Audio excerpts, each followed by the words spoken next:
ขอความเจริญในธรรมและความผาสุกทางใจจงได้บังเกิดมีกับพ่อแม่พี่น้องท่านสาธุชนคนดีผู้เจริญในศีลในธรรมทุกท่าน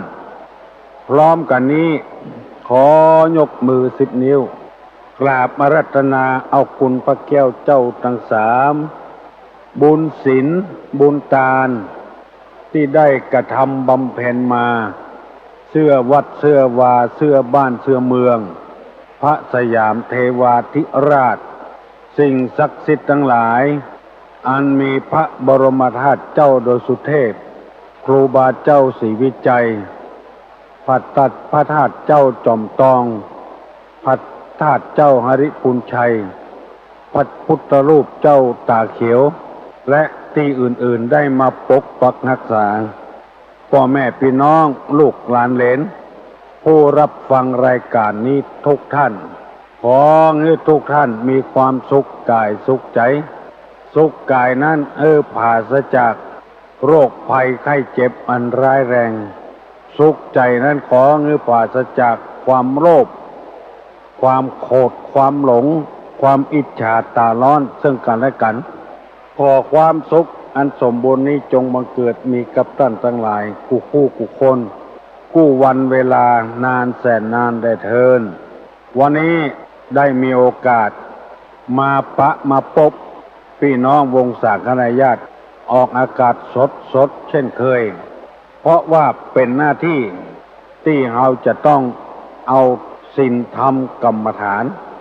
มาประกาศให้ท่านสาธุชนคนดีทั้งหลายได้รู้ว่าคนเฮานี้นอกจากเป็นสัตว์ที่ประเสริฐแล้วยังเป็นผู้ที่จะต้องมีคุณธรรมจึงประเสริฐถ้าหากว่าบ่มีคุณธรรมจะเรียกว่าผู้ประเสริฐนั้นยังบ่ได้เตื้ออันยังประเสริฐคือจิตคือใจคนประเสริฐคำว่าประเสริฐนี้ก็เป็นที่รู้กันทั่วๆไปแล้วว่ามันดีกว่าเหมาะกว่างามกว่าเลอเลิศกว่าจึงได้เอาสิ่งที่เป็นเลอเลิศเนี่ย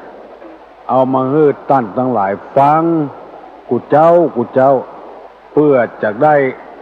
เป็นสัตว์ที่ประเสริฐโดยใจประเสริฐเป็นบุคคลที่ไว้วางใจกันได้บ่มีกินแหนงแข้งใจกันบางทีหน้าตาเป็นคนแต่ใจบ่ประเสริฐเมื่อบ่กี่วันมานี้ลงหนังสือพิมพ์ลงทีวีนักแสดงไปได้คนต่างชาติบ้านไกลเรือนเคียงเนี่ยมาทำงานเอามาทำงานจ้อยที่บ้านวางอกวางใจไว้ให้เฝ้าบ้าน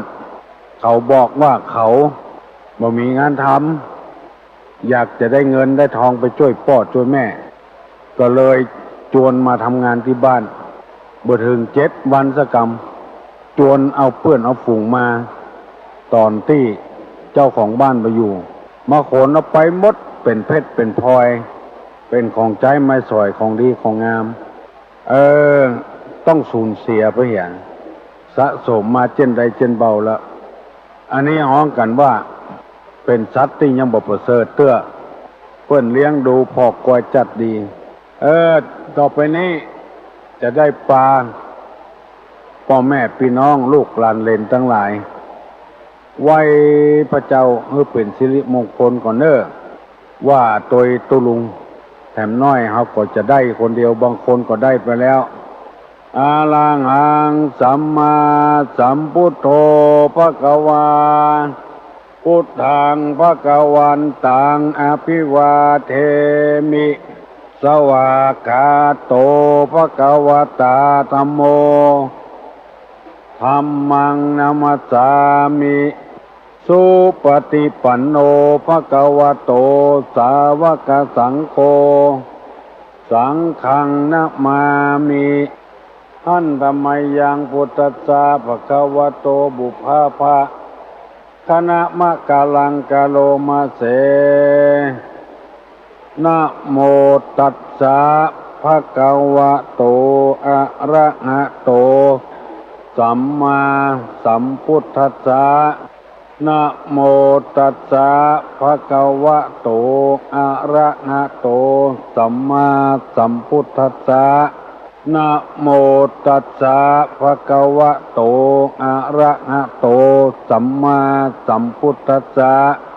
พุทธังสรณังกัจฉามิธัมมังสรณังกัจฉามิสังฆังสรณังกัจฉามิตุติยัมปิพุทธังสรณังกัจฉามิตุติยัมปิธัมมังสรณังกัจฉามิตุติยัมปิสังฆังสรณังกัจฉามิตติยัมปิพุทธังสรณังกัจฉามิต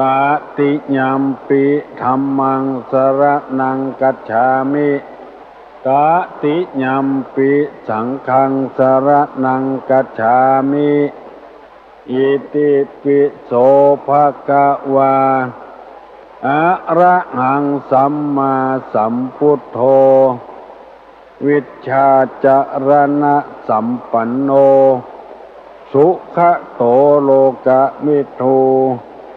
อนุตตโลปุริสะ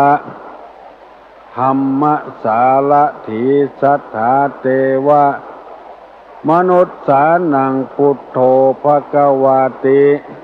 สวาขาโตภควตาธัมโมสันติติโกอากาลิโกเอหิปัสสิโกโอปัญญิโกปัจจัตตังเวทิตโพวินโยหิติสุปฏิปันโนภควโตสาวกสังโฆอุจุปฏิปันโนภควโตสาวกสังโฆญาญาปฏิปันโนภควโตสาวกสังโฆสามิจิปฏิปันโนภควโตสาวกสังโฆญาติตังจัตตาลิปุริสายุคานิอัฏฐปุริสะปุคลาเอสะภควโตสาวกสังโฆอาหุไนโยปาหุไนโยสักขิไนโยอัญชลีกาลนิโยอนุตตะลังปุญญเขตังโลกัสสาติกราบหนึ่งกราบสองกราบสามยินดีเนอะกับพี่กับน้องกับลูกกับหลาน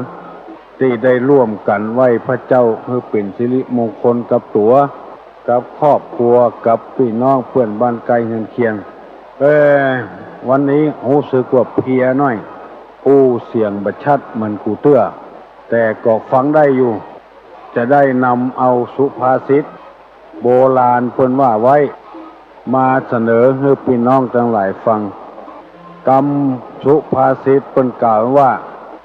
ใครคือใครหันคนดีเพื่อพอที่การกระทำใครหันผู้นำเพื่อพอที่การเสียสละอันนี้เป็นสุภาษิตนักปราชญ์บัณฑิตเพิ่นกล่าวไว้ใครหันคนดีเพื่อพอที่การกระทำคือทำอันใดบ่ผิดบ่พลาดตั้งใจทำแต่บ่ต้องระแวงสงสัยทำอันใดไปก็เป็นประโยชน์กับ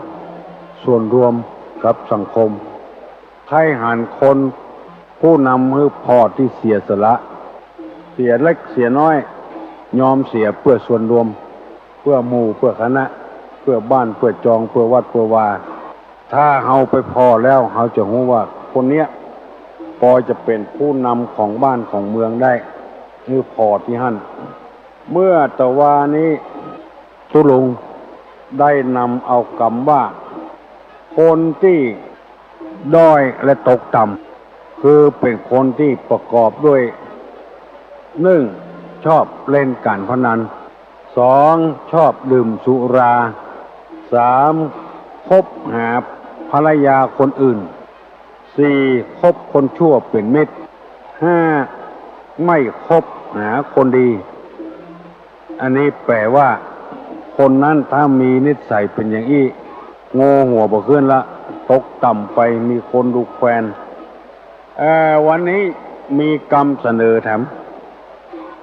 พี่น้องทั้งหลายฟังว่าด้วยคนที่มักก่อหนี้ก่อสินเป็นหนี้เปิ้นว่าเถอะจะมีลักษณะห้าอย่างบุคคลที่ชอบเป็นหนี้หนึ่งชอบดื่มน้ำเมาสองบ่มีทรัพย์สมบัติเป็นคนจนสามคนที่บ่มีงานทำสี่คนขี้เมาห้าคนบ่มีลักทรัพย์ห้าอย่างเนี้ยจะทำมือคนคนนั้นมักเป็นก่อหนี้ก่อสินเปิ้นคือว่าชอบดื่มน้ำเมาคนจนทรัพย์คนไม่มีงานทำคนขี้เมาคนไม่มีหลักทรัพย์ดื่มน้ำเมากับคนขี้เมานี่บ่เหมือนกันนะบ่เหมือนกันดื่มน้ำเมานี่ไปทำอย่างคนขี้เมาไปทำอย่างคนจนทรัพย์คนไม่มีงานทำคนขี้เมาคนไม่มีหลักทรัพย์ห้าอย่างเนี้ยถ้ามีกับไผ่คนใดคนหนึ่งคือพยายามหลีกเลี่ยงถ้าหลีกเลี่ยงมาได้จะต้องเป็นหนี้เป็นสินเบิ้นเหมือนหอยติดเข็ดเอาตังหนึ่งมาใส่ตังหนึ่งเอาตังหนึ่งมาใส่ตังหนึ่งมามีโอกาสที่จะเจริญรุ่งเรืองจมอยู่ไปติ๊กๆเหมือนกับมหินจมอยู่ในน้ำมหินจมอยู่ในน้ำนี่จักทำความอาคุณแก่ตนทันทีข้างค้างตัวลงจะขอโอกาสอธิบายให้พี่น้องทั้งหลายฟังน้ำเมาเป็นน้ำที่ดื่มเข้าไปแล้วมันจะขาดปฏิบัติธรรมอยู่ในป่าเหมือนจะออกป่ามาเตื้องเข่งคัดจนได้ฌานไปไหนมาไหนเหาะเหินเดินอากาศได้แล้วในป่านั้นก็มีพรานไปเสาะล่าเนื้อเสาะสัตว์เสาะเห็ดเสาะห่านเอามากินเป็นประจำวันหนึ่งนายพรานไปได้ยินนกเดือดกันเจ้าเจ้าเหมือนกับมีงานมีการหนึ่งเลยไปย่องส่องพอเป็นว่านกบูนั้นไปกินน้ำในพงไม้กินแล้วก็เมาขึ้นนายพรานก็เลยตักมาจิ้มพอปรากฏว่าเป็นน้ำเมาเนี่ยม่วนเตียวไปเตียวมามึงมั่งใจกล้าหน้าด้านด่าพ่อได้ด่าแม่ได้ไปลักไปจกของเปิ้นได้บุบได้ตีได้ก็ไปกินทั้งวันแต่วันหนึ่งก็คึดเติงพระฤาษีที่อยู่ในป่าตัดไม้แปลงบอกตักน้ำที่อยู่ในโพรงไม้เอาไปถวายพระฤาษีพระฤาษีก็บ่เคยดื่มกำเตื้อลองไปปรากฏว่ากินแล้วม่วนใจเข้าจำเมื่อนายพรานเอามือกินติ๊กเมินไปสติบ่มีในตัวละฌานที่เคยได้รุดไปหมดฌานไปที่ไหนบ่ได้ละก็เลยเป็นพระฤาษีขี้เหล้าไปหมู่เนี้ยยิ่งเป็นคนธรรมดาเฮามักจะก่อหนี้ก่อสินไว้แปะไว้ก่อนทีหลังเมื่อลูนมาเปิ้นมาถามเข้าก็โคตรเปิ้นกินแล้วลืมเมื่ออยากอันนี้ข้อหนึ่งละชอบดื่มน้ำเมาสองคนบ่มีสตางค์ชอบเป็นหนี้เปิ้นคนจนนี่คือคนบ่มีสตางค์จนด้วยทรัพย์ภายในคือสติปัญญาทั้งที่บ่ฮู้ว่าจะเอาเงินที่ไหนมาใช้เปิ้นเพราะเป็นคนจนก็เลยไปยืมของเปิ้นส่วนมากจะต้องเป็นหนี้เป็นสินเมื่อร่ำรวยนี่บ่ได้เป็นหนี้เป็นสินไผพอจนขึ้นมาแล้วก็เคยได้อยู่ได้กินดีไปยืมเปิ้นคนจนทรัพย์สามคนบ่มีงานทำเนี่ยเวียกเนี่ยการ บ่มีเนี่ยบ่กะมีการเนี่ยงานมีเปลือกบ่เตอบ่ทำเพิ่นรับจ้างรับแจ้งเพิ่นอยู่กันเมื่อบ่กี่วันนี้มีลูกศิษย์พาคนต่างชาติเลยเข้าเอามาทำงานที่บ้านปามาโตยกุเตื้อบ่หันซะเตื้อเลยถามว่านี่เป็นไผลูกศิษย์บอกว่าอันนี้เป็นคนทำงานในบ้านเป็นคนต่างประเทศวันหนึ่งบกี่สตางค์ประมาณสัก100 กว่าบาท2 คนพี่น้องมีเงินส่งไปคือพ่อคือแม่แปลงเฮือนที่เมืองนอกลองคิดใจพอเถอะคนที่มีงานทำนั้นจะบาเป็นหนี้เป็นสินไผคือว่าเอาเงินติงานทำนะมาจ่ายถ้าหากว่าบ่มีงานทำแล้วบ่ฮู้จะเอาหยังมาจ่ายคนที่มีงานทำ4 คนขี้เมาอันนี้ก็ตกอยู่ในภาวะที่จังเป็นหนี้เปิ้นขี้เมานี่ก็ตั้งแต่สุราเป็นต้นและเมาอย่างอื่นแถมหลงงมงายหลงมัวเมาและ5 คนไม่มีหลักทรัพย์บ่มีอย่างเป็นหลักทรัพย์ก็จะเป็นหนี้เปิ้นคนอื่นตึงวันนี้จะหันว่ากองทุนหมู่บ้านคนใดก็ไปยืมเพราะว่าจะตกภาวะอยู่อย่างเนี้ยเป็นคนชอบดื่มน้ำเมาป้องจนทรัพย์ป้องมีงานทำป้องเป็นคนที่เมาป้องบ่มีหลักทรัพย์มาอย่างของตัวเองป้องย่อมจะไปยืมเงินกองทุนกลางบ้านคนที่เปิ้นบ่มีอย่างอี้เปิ้นบ่ไปเปิ้นมีเงินเปิ้นมีการงานทำในสุภาพุทธประสิทธิ์กล่าวว่าอินาทานังทุกขังโลเกแปลว่าการเป็นหนี้นะเป็นทุกข์ในโลกบางคนนี่บ่มีสติปัญญาหยังชอบเป็นหนี้เป็นสินอยู่เรื่อยๆก็คือพยายามหลีกเลี่ยงสิ่งเหล่านี้คนใดให้เจริญรุ่งเรืองใครให้เจริญรุ่งเรืองมันจะเข้มข้นไปถึงวันกรรมหมู่ที่ตุลุงนำมาเสนอนี่เพื่อให้พี่น้องทั้งหลายได้ฮู้ว่าพระพุทธศาสนาเนี่ยมีคำสอนเจ๊อย่างที่เราหันเนี่ยอย่างที่เราได้ยินเนี่ยบ่ใจว่ามีกระทำมหาวิบากมะไรโพธิมรรคนิพพานปารมีอย่างเดียวมีธรรมกว้างขวางมากตุลุงหันว่ามันดีมันงามจึงนำมาเสนอกูเจ้าให้พี่น้องทั้งหลายได้ฟังพยายามหางานทำเพื่อเป็นหลักเป็นแหล่งพยายามหลีกเลี่ยงจากการดื่มน้ำเมาพยายามมีเงินมีทองพยายามจะไปเป็นผู้คนที่เมาพยายามเมื่อมีทรัพย์สมบัติมีหลักทรัพย์สมบัติปีใดก็เต้าเก่าเต้าเดิมบหันยังมีสักเตื้อรัฐบาลเปิ้นฮื้อทำบัญชีไว้เอาได้เงินมาเท่าใดจ่ายเท่าใดฮื้อทำบัญชีไว้เพื่อจะได้ตรวจเก่าว่าเอาได้เท่าใดเอาจ่ายเท่าใดถ้ารายได้น้อยหรือรายจ่ายพยายามลดรายจ่ายที่มันบ่มีประโยชน์จ่ายแต่สิ่งที่มีประโยชน์นี้ในหลักของพุทธศาสนาตุลุงนำมาเสนอกูเจ้านี่บ่ได้จวนกันมานับถือพุทธศาสนาจวนกันปฏิบัติธรรมเมื่อคนนั้นก็มีธรรมคนนี้ก็มีธรรมแล้วมันอยู่ด้วยกันมันม่วนบ่มีปัญหาบ่ต้องไปรบราฆ่าฟันบ่ต้องประท้วงบ่ต้องเดินขบวนกันใครขอย้ำนี่แถมน้อยนึงที่เกิดมา 3-4 วันนี้กองทัพธรรมจวนกันเดินขบวนประท้วงรัฐบาลเสียท่าแท้ๆทำมือคนอื่นที่มีความรู้ประนามดูแคลนกองทัพธรรมที่ว่านี่ก็คือผู้ที่นับถือพระพุทธศาสนาบ่น่าจะเงี้ยสักหน่อยบ่น่าจะไปเดินขบวนประท้วงสักหน่อยกองทัพธรรมนี้นะที่จะขยายกำหูกำสอนให้นักๆบัดนี้ไปเกี่ยวข้องอย่างกระเปิ้นการบ้านการเมืองเมินเข้าหลังอ่อนรุ่นหลังเขาหันแล้วเขาจะประนามเขาจะดูแควน ว่าธรรมะก็อยู่ตามธรรมะปฏิบัติของไปของมัน เพื่อได้เอาตัวรอดบ่ต้องไปเนี่ยอย่างอ้านลำเหลือปราศจากความโลภ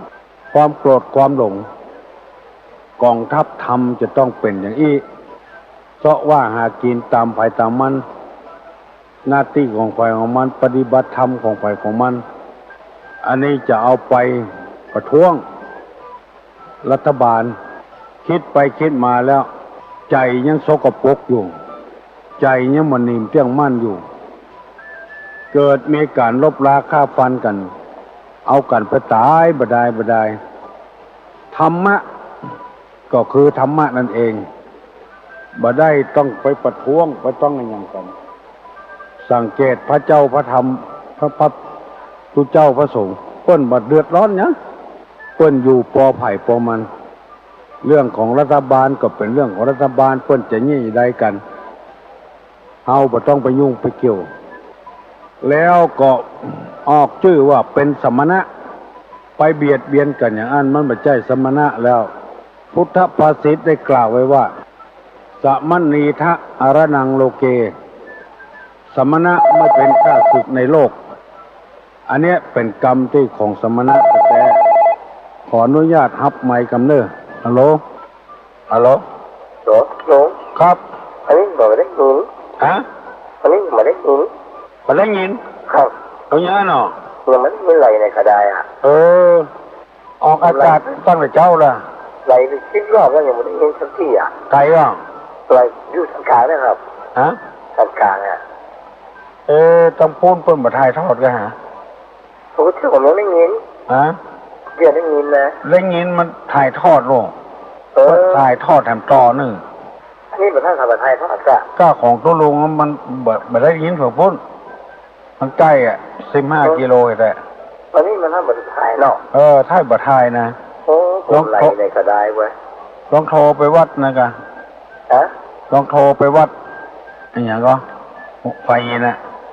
ไฟเบอร์โทรอย่างครับหมูเนอะลืมไม่เห็นละกลับมันที่วัดเนี่ยวัดอินทขินเนี่ยกูเตื้อเป็นถ่ายทอดลงครับก็อะไรในกระไดอ่ะรอฟังกำลังอู้อยู่ถึงว่าเดือนเนี่ยกำลังอู้อยู่เดือนนี้ถ้ากะทิจะได้ทุกเนาะครับวันดีนะแล้วก็ว่าเป็นสมณะวันดีคืนดีเขาทำอย่างอันคือเพื่อนก็ทำอย่างอันคือเขาฮัลโหลวันดีถ่ายทอดแล้วจ้ะเปิ้นถ่ายทอดแล้วตะกี้เปิ้นมาถ่ายเปิ้นเมามาเดี๋ยวนี้ถ่ายละเจ้าบอกว่าเปิ้นไหลไปทำไมอ่ะกลับนมัสการสันกลางไหลทำไมเนอะมาเดี๋ยวนี้เปิ้นถ่ายทอดละข้าเจ้าก็วุ่นวายอย่างเดียวก่อนนะก็ได้ยินตัวลุงเจ้าได้ยินเปิ้นเลี้ยน้อยเดียวแล้วเจ้ากันนมัสการเจ้าโชคดีที่สันกลางมาเดี๋ยวนี้เปิ้นถ่ายทอดแล้วเนอะเปิ้นถ่ายทอดแล้วคือเปิดฟังเด้อไหลไปหาเด้อฮัลโหลภาษาเจ้าตะลุงเจ้ามันมีปัญหาเพราะว่ามันส่งจากว่าไปหินไปโมเน้นไปอย่างอยู่ต้องตั้ง96ไว้มันจะต้องส่งจากว่าไปหินแล้วขึ้นไปที่ดอยสุเทพแล้วก็จากดอยสุเทพไปส่งมาทางวัดอินทศิลป์กันหนึ่งมาเดี๋ยวนี้เปิ้นถ่ายแล้วเนาะค่ะได้เรียบร้อยครับมาเดี๋ยวนี้เปิ้นถ่ายทอดแล้วที่ตุลุงว่าตะเกียอ้างตัวว่าเป็นสมณะถ้าเป็นสมณะแล้วจะมาเป็นข้าศึกกับไผ่สมณีทะอรนังโลเกสมณะไม่เป็นข้าศึกในโลกอันนี้มาเป็นข้าศึกกับบ้านกับเมืองวันดีคืนดีขอระเบิดไปขว้างจะได้รู้สึกตัวว่าตัวเป็นตู้เจ้ากันเป็นตู้เจ้ามูนี้เป็นต้นฮัลโหลครับตุลุงได้ยินแล้วเนอะสังขารนะได้ยินนะบอครับพวกก็หาถ่ายทอดมานี่ครับยินดีเนอะครับผมเจริญพรอันนี้เขาเป็นที่เสียใจและอ้างว่าเป็นสมณะนับถือศาสนาพุทธปฏิบัติหลักของพุทธศาสนาพระพุทธเจ้าเพิ่นเหมาไปเอาคนไปประท้วงอย่างนั้นน้ำเหลือฮัลโหลครับสวัสดีโอ้ สมณะจอมปลอมมานั่นกะสมณะจอมปลอมมาหมดเนี่ยมันแบบแต่จิตใจมันแบบสะอาดอย่างที่ว่าน่าจิตใจสกปรกนะใครว่าเตือนพอหน้าพอตาก็ต้องหน้าสิ้นหน้าสั้นก๊อกงอกแกะนะเขาก็จะตั้งนั้นนึกถึงหมดเนี่ยกับวันวิสาขบูชามาฆบูชาหาหมดเนี่ยเอาต้องปุ้นกันเนาะเจ้าอันนั้นก็เกี่ยวกับเปิดอย่างนี้แผ่เมตตาเขาทำดีก็คือมันดีไปทำบัดดีกันทุกแต่เขาพากันนั่งสูตรมนต์เนาะเจ้าเนี่ยแจ้งไม่แจ้งเอาลุงบอกว่าไหว้พระเนอโหมาดีจะอกดีใจแล้วก็ป้ากันนั่งบาดล่างหน้าก็ได้ลุกขึ้นมานั่งในที่นอนก็ไหว้ตัวหันบอกเมตตาเนาะจะไปเบียดเบียนซึ่งกันและกันคือบ้านเมืองสงบอันนี้อ้างว่าเป็นสมณะแล้วก็เอากันไปประท้วงแล้วยังบอกปอนะกองทัพธรรมนะกองทัพธรรมเนี่ยน่าอายเขาเปิดแต่น่าอายกันอายคือคนอื่นศาสนาอื่นศาสนาอื่นถ้าเปิดพูดเนี่ยนะเขาอายคือเปิดใครว่าจะเสือกองทัพธรรมอย่างตกลงมันเกินนะบอกตกลงเอาอย่างเนี้ยดีแต่ละตกลงไปได้เงินแล้วโอ้หม่ม่วนไหมกันหน้ากันไปเอาทัพธรรมมาอ้างเอาเปิดมาอ้างอย่างเงี้ยแล้วอ้างแล้วเจ้าตัวไปทำอันน่ะทำคือทับถมตัวเก่าหมดมีความแค้นความอิจฉาความตาร้อนเต็มไปด้วยกิเลสเต็มสมองเจ้านั่นน่ะก็ขอลุงช่วยบอกเขาเถอะ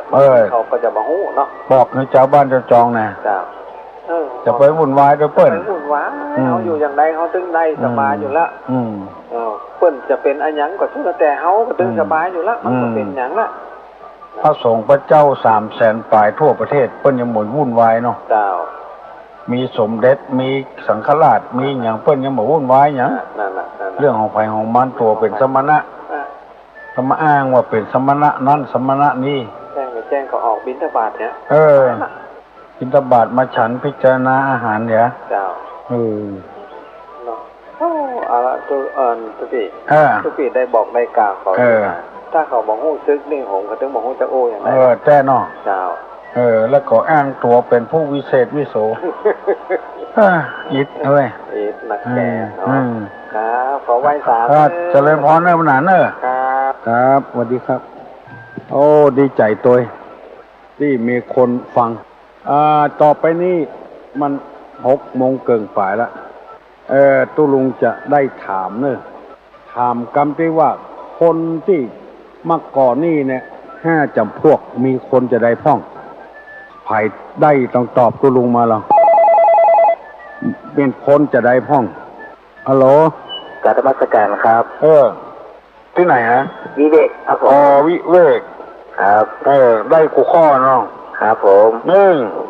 คนชอบดื่มน้ำเมา1ไม่นะ2คนบ่มีทรัพย์สมบัติคนจนครับ3คนที่บ่มีงานทำ4คนขี้เมาคนที่บ่มีลักทรัพย์มีลักทรัพย์จำไว้เนอะครับผมก่อน5 อย่างไม่มีถึงเอาเป็นนี่เป็นศีลเป็นแน่นอนฟังน้องเจ้าเลยเหรอพระเจ้าครับตุลุงครับยิดจกเลยนะครับผมครับสวัสดีครับ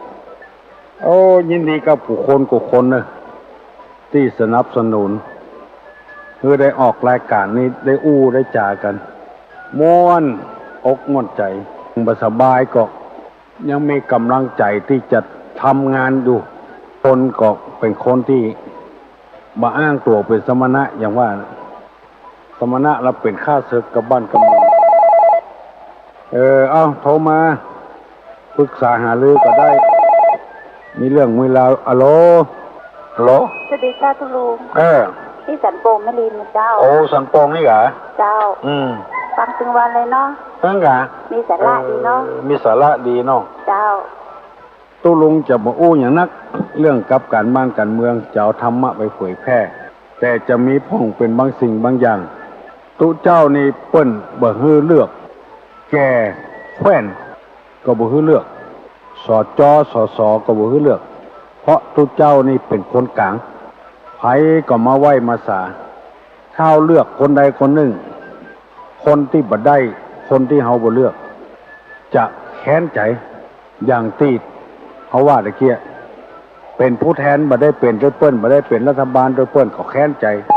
ตีเปิ้นจนยุบสภาหมู่นี้เป็นต้นคนมีกิเลสฮัลโหลฮัลโหลครับตลุงนะครับไม่ล่ะโทรมาจากร้องก่อเข้าครับโอ้ร้องกล่องเข้าบุญหมู่ที่2ครับสั่งกระแป้งเนาะครับอารามใหม่ครับอารามใหม่กะครับเป็นทุกเจ้าเป็นโคม่านตั้งตึกวันนะครับโอ้อันแกครับดีเนอะเนาะตลุงครับครับเพื่อนจะมีปอยหลวงครับที่ไหนร้องก่อเข้าครับอารามใหม่เดินมีนาครับตานอย่างตานอย่างบ้านล็อกเขาใจแปลงป้อยหลวงอะไรอย่างป้อยหลวงวิหารครับโอ้วิหารครับโอ้ดีกันครับผมขอประกาศเนาะอู่ยองนะจ๊ะอู่ยองครับโอ้ปิ้นยองวะเนาะครับปิ้นยองครับครับดีครับวันที่ยังเดือนมีนา26-27มีนาครับ26-27มีนาครับเป็นป้อยหลวงเนาะครับผมไม่ใช่ครับครับไม่ใช่ป้อยหลวงวัดดอยสะแกงใช่ครับเห็นใจร้องกล่องเข้าเนาะครับผมนมัสการเจริญพรเนอะครับผมโชคดีป่วยหลวงร้องกองเข้าวันที่26-27อายุใกล้ๆกับไปเนอะหมู่ยองก็ได้ประเดี๋ยวนี้โทรมาเตอะเนาะตุลุงจะฮับแล้วด้วยกันตรงนี้ที่นี่ปัญหาก็มีฮัลโหลการนมัสการเจ้าตุลุงอันโทรมาจากกอคาลำปางนะเจ้ากอคาบุญเจ้าที่เก่าคืออันแม่เจ้าเพิ่นเคยกับตุลุงนี่เนาะใครทำไมเจ้าจากบ้านสารใจนะเจ้าสารใจเจ้าเดี๋ยวเพิ่นจะเตยเนาะมาเลยเจ้าบอกเพื่อเมินเนี่ยฮัลโหลบอกเพื่อว่าจะไปเมินเนี่ยต้องไปเมินอันมีปัญหาอันยายตั้งแต่เดือนนี้ยายไม่ได้ไปส่งเขาวัดเนาะเป็นยังเคยส่ง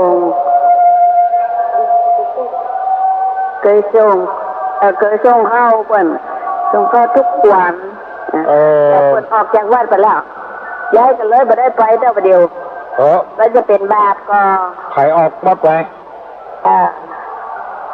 เปิ้นออกจากวัดไปก็ยายก็เลยไม่ได้ส่งจะเป็นบาปไม่เป็นลุงเนาะจะเป็นบาปก็เป็นมาได้ไปส่งเข้ายายก็เริ่มได้ไปส่งต้นออกวัดไปแล้วมีแล้วแต่คนมาอยู่ใหม่ยายเคยไปส่งเป็นบาปเป็นกรรมอย่างเนอะเจ้าปกตินี่ตุ้เจ้าเป็นไปบิณฑบาตเนาะเจ้ามาบิณฑบาตขำบ้านขำจองนะถูกต้องแล้วเจ้าเป็นหน้าที่ของตุ้เจ้าเที่ยวบิณฑบาตนุ่งห่มผ้าบางสกุลอยู่คนไม้ฉันยาดองเลยมูดเน่าเป็นหน้าที่ของตุ้เจ้าประจำเป็นต้องไปส่งเขาละนอกจากไปตานกันเข้าให้พ่อของแม่กะจากนั้นยายจะเป็นโยมก็ทำเปิ้นนี้เนาะไปส่งทุกวันมันออกไปก็เลยไปส่งเลยบอกเขาวัดเนี่ยเป็นยังเพิ่นอย่ามาบินลำบากคนเดียวเพิ่นมาคุ้มเข้าคนเดียวเพิ่นอยู่ก็ค้าเนาะก็ค้าตำบลสลาใจบ้านสลาใจเจ้าก่อนตุลุงเคยไปหรือเนาะตุลุงเคยมาล่ะเคยไปเตะแต่มาเตะล่ะระยะรุ่นสลาดอนสลาใจเดี๋ยวมาได้ก่อนไปหมดได้แล้วเว้ยไปหมดได้ก็เลยในวัดนี่ออกไปมันแบบการนะมันใจถึงนะตุลุงอายุจะเท่าไหร่72ละ72ละแก่เท่าแล้วเนาะแก่แล้วออกทุนซ้ำอายุมันเอาถึง108หน่อยเจ้าตั้งแถวกันเนาะ อร่อยใจเจ้าเข้าแก่แล้วดักเหี้ยวหมาเนาะสุขภาพแข็งแรงดีเจ้ายินดีเนอะประวัติการยินดีเนอะที่โทรมาหาตุลุงเอาเกาะคาลำปางพุ่นก่อนยินดีกับพี่กับน้องกุคนเนอะดีละโทรมาหากันเนี่ยดีละฮัลโหลกราบนมัสการครับครับขอเมตตาท่านผู้ฟังรายการของตุลุงหลวงพ่อพยายามแสดงความเห็นเรื่องการเมืองนะครับเพราะมันจะกระทบกระเทือนรายการและกระทบกระเทือนกับตัวของหลวงพ่อนะครับแม่น่ะขอบคุณครับครับยินดีนะที่ไหนอ่ะครับบ้านศาลาเนี่ยครับบ้านศาลานี่เนาะครับครับบ้านศาลาออกความหันว่าขอให้คนโทรมาจะไปอู้เรื่องการว่านการเมืองมันจะกระทบกระเทือนตุลุงฮัลโหลเจ้าตุลุงเจ้าตุลุงเจ้าหลายวันนับได้โทรหาตุลุงนะอาจารย์เปิ้นตุลุงเมาไปที่ไหนเจ้าเมาไปอุ่นแกงกระด้างอ่ะเจ้าวันนี้ตุลุงมาก่ะเจ้าวันนี้เจ้าวันนี้ผมไปวันนี้ผมไปอ่ะมาที่ผมมาเนาะมันพูกไปบวชเจ้าวันนั้นน่ะก็ไปอ่ะวันใดเจ้าว่าวันซื้อน่ะกะจ้าวันซื้อวันนี้อย่างเจ้าสวดมนต์อ่ะวันที่23อ่ะเพราะอะไรอย่างหันตุลุงอ่ะโอ้โหเนอะเจ้าคนมานักหรอวันนั้นนะเจ้าเป็นสมโพธิเมื่อคืนเรามาเจ้าเป็นสวดมนต์อ่ะตุลุงก็ไปแต่วันนั้นอ่ะไปกันเจ้าวันนั้นก็เจ้ากับบวชนะตุลุงเจ้าแต่มาหันตุลุงเขาไล่ลืมบรรกาตุลุงอ่ะบวชพระขาวเหรอเจ้ามีในวัดมีหันจะหลายโลไปพ่องหมูเจ้าต้องพระนอนก็มีเจ้าเป็นไปหาเจ้าก็ฟังรายการตุลุงอ่ะเจ้าอันนี้ก็โหรายการตุลุงคนฟังหลายนะตุลุงล่ะโอ้คนฟังหลายฟังไก่ด้วยนะเจ้าหมูใกล้ๆแบบไข่ตันเขาหรอเจ้าแต่ว่าต้องฟังนะตุลุงแต่อันบัดตานส่วนเพราะเป็นอู้หลายคนตุลุงน่ะอู้หลายคนหมดเวลาตุลุงกับพวกยังโทรหาอยู่น่ะบ้านจบแล้วก็เอาอันเทศตุลุงออกเนอะนั่นไงตุลุงเทศหมดแล้วอ่ะเจ้าเทศพระจันทร์เมินนะตุลุงเมินแล้วเจ้ามันหนุ่มแล้วหรอแล้วเสียงชัดแจ๋วหรอเจ้าเสียงชัดแจ๋วนี่ดีใจตัวตุลุงเด้อเนอะคนฟังหลายเนาะเจ้า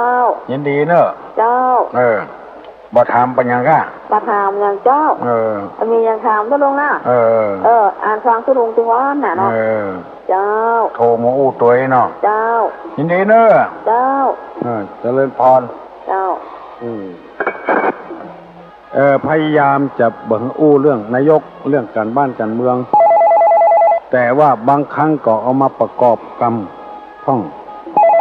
เพื่อให้เป็นคติเตือนอกเตือนใจฮัลโหลสวัสดีเจ้าน้องป๊อปเจ้าน้องพิมพ์เจ้าเราฟังตู้ลุงจริงวันนี้เจ้าถ้าเจ้าอยากก็มาถามปัญหาตู้ลุงจำมาได้กับเจ้าถามว่าจะได้ที่มีตากระจายเจ้าที่มีตากระจายเจ้าคนตอบคนละโลกเจ้าได้ยินก็ได้ยินเจ้าแต่ถามว่าอะไรทำไมเจ้าอะไรทำไมเจ้าถ้าอู้เป็นการเมืองนี่ง่ายเจ้าอะไรทำไมเจ้าจะถามตู้ลุงเจ้าถามตู้ลุงมาถามเจ้ามาถามคนอื่นเจ้าตู้ลุงจุงหูอยู่แล้วเจ้าง่ายเจ้าง่ายเนาะเจ้าแต่ยังเนาะเจ้าคือปวดตอบเนาะเจ้ายินดีอะไรทำไมน้องพิมพ์ถามว่าอะไรทำไมคืออะไรหยัง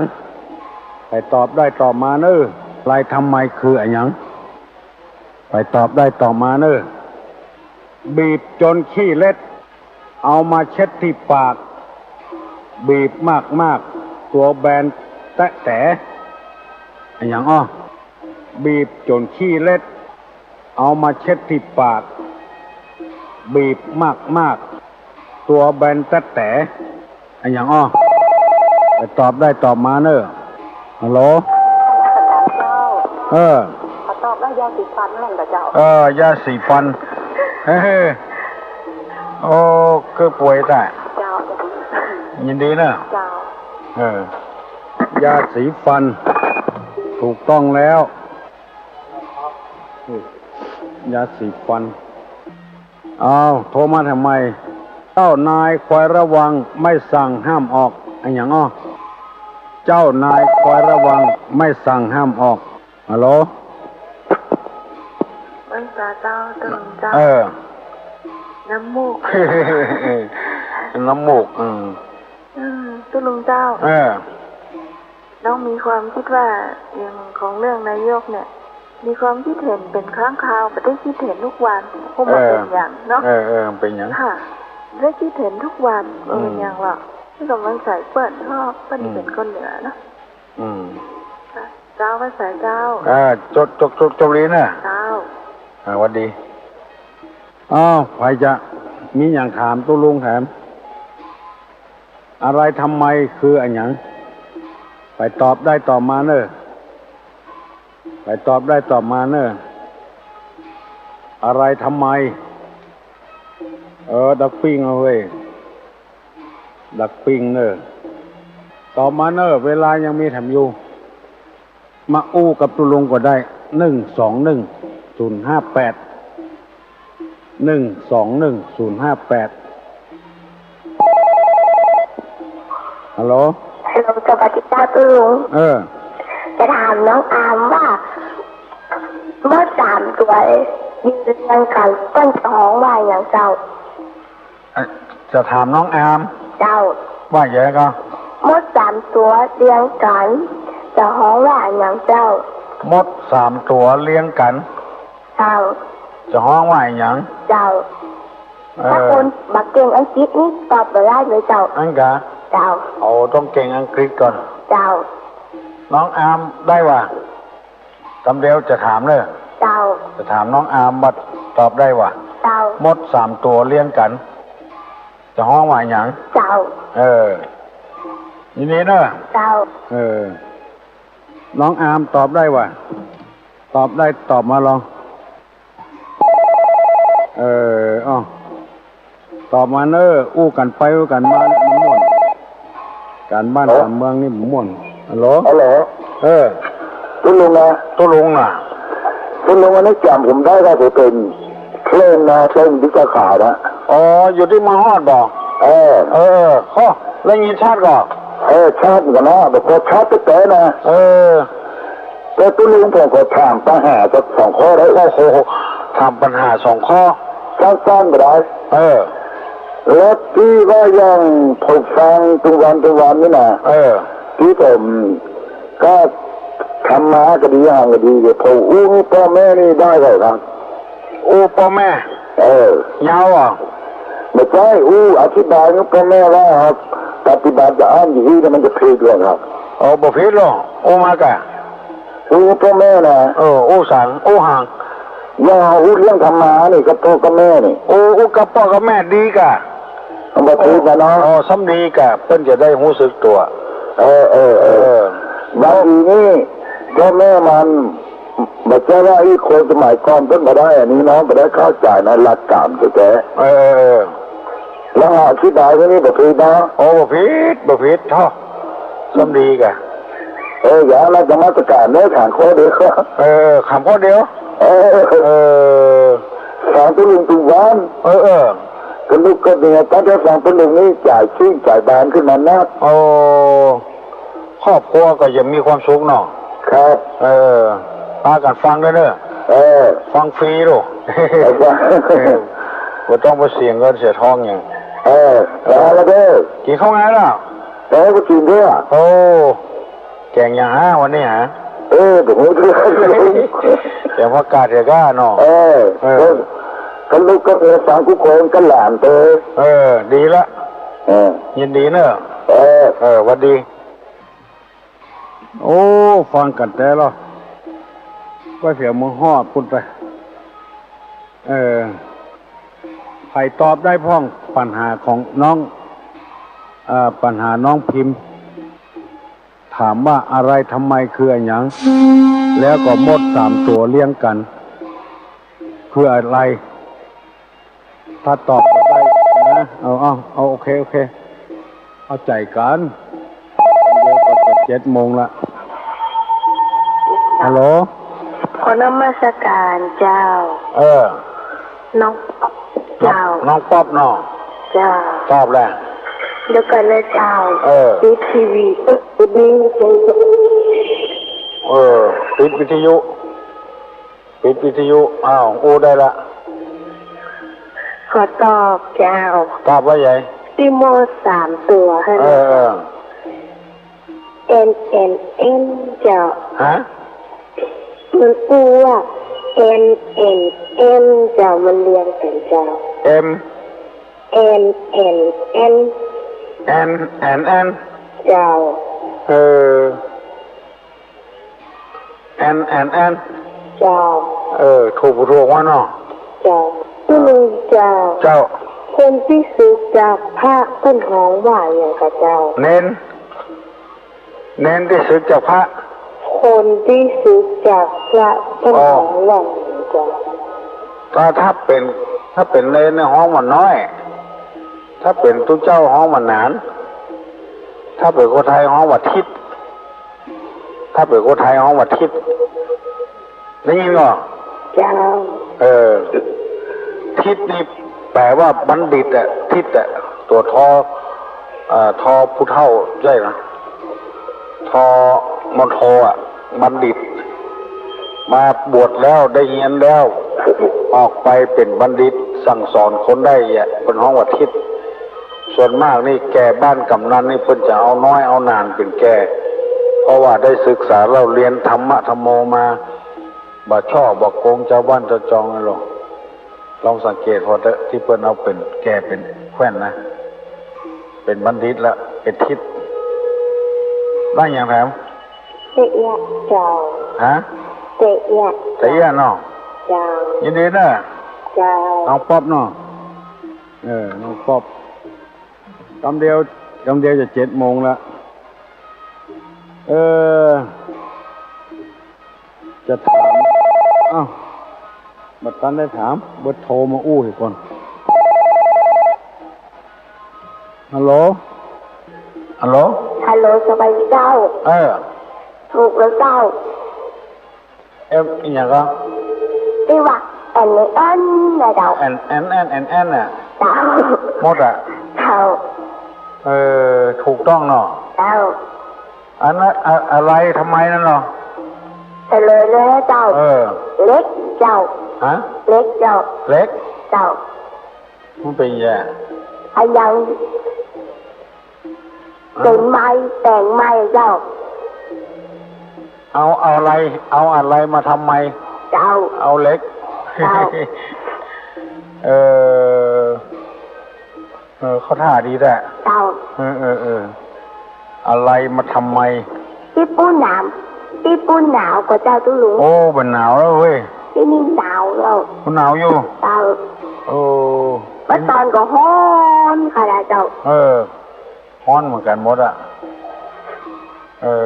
อยู่สุขสบายกว่าคนเนาะเจ้ายินดีนะน้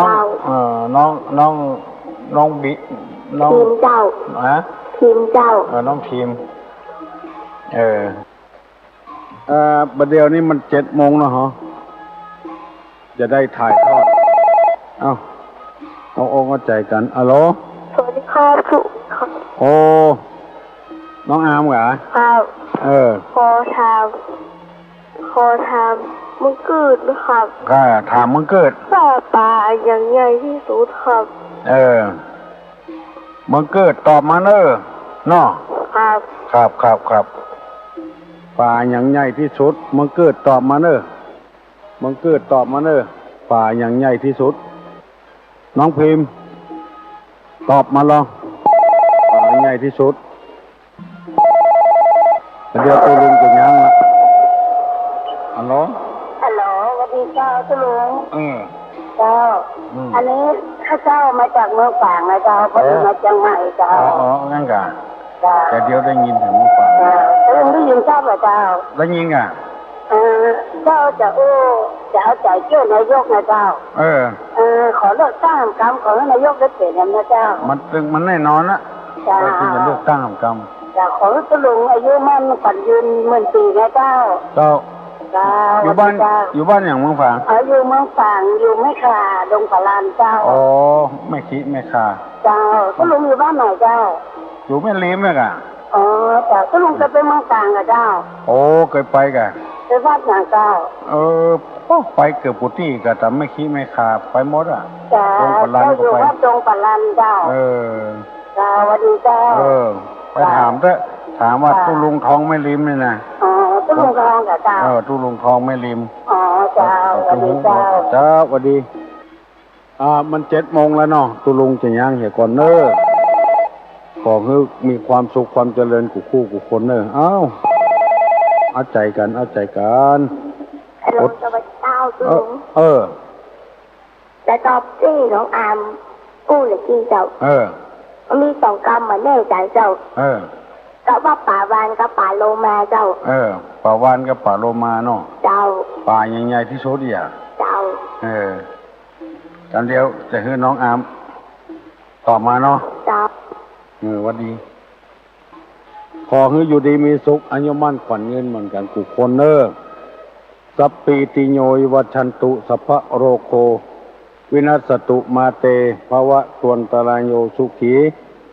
ทีคายุโกภวะอภิวาธนาสีริสานิจังวุธาปจายโนกตา